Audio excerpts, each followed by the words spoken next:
Auni yang mane ni manao message bi chayan kuna ni orobo invike chukudi abi utiliser chukudi Zarafa aw yere bebado jama chayara aywa orobo do soro la de ngomi video kala chien kelen ka nyefo an yere bebado lecture mandi machia ameni black refe ka baratu an yere ni ya do kibise lecture la ibise ka kala abi deme ko sebe nga ko gelen yere te na soro la inya ka kikundoro iba famia yoro nin kelena Koma were nyabala kloble manshindu abe ma deme kosebe ni manao ni ba ufu dante foli mina kabini imanji bi dibili kabini ne ere tise kuma na fuga na ne ere dabosa au biano o ere nyabala fuga mi ba konnana amba jenge kata fangele fe asebe ni ndo ala anifana sanfela inka nga korota ibi sanfela in korota ni ye nega ni yele dron ibi singa abe singa ke automatique tindo abe yela fe o yele len ko fe fuka ndugumana ina iba ke doro ina fo ibe ka ruli anto do bomananga na de donc fuka antara ka bo akonnana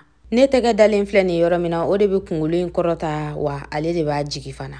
ni min fleni o ye kungulu do ye kungulu sababo nyango de do ni fuka ere ni kungulu flanai kungulu sabana fleni abena joro do datugula in mogo to utiliser kosebenga kuma do la abiseka ke fento do bitu ibulu akonnana ibi datugula in datuga de lobatu dimogo ti do ala awre nyabala nya orobi na fo iri swardi imana na kala doron abisinga jinga kata yerema amangele fiu wa kungolo nunu mini minge odi sebele do ni yorola abe jabaka ibe se ka urule akonnana chuka mina nteke di dalifla ni yorola ayre ba do ga fo explication ma no doni ni ya ko folay nana bunya masigirike ala kan to nyogo yene ni manao ala kana na bongono nala sona ma farni man fe ombe damine soni ndoro ani gato ni man fe ni orobo inde bato farni ti bari tegala kuma te ka fo kabe ke telefon na ki deku awoni che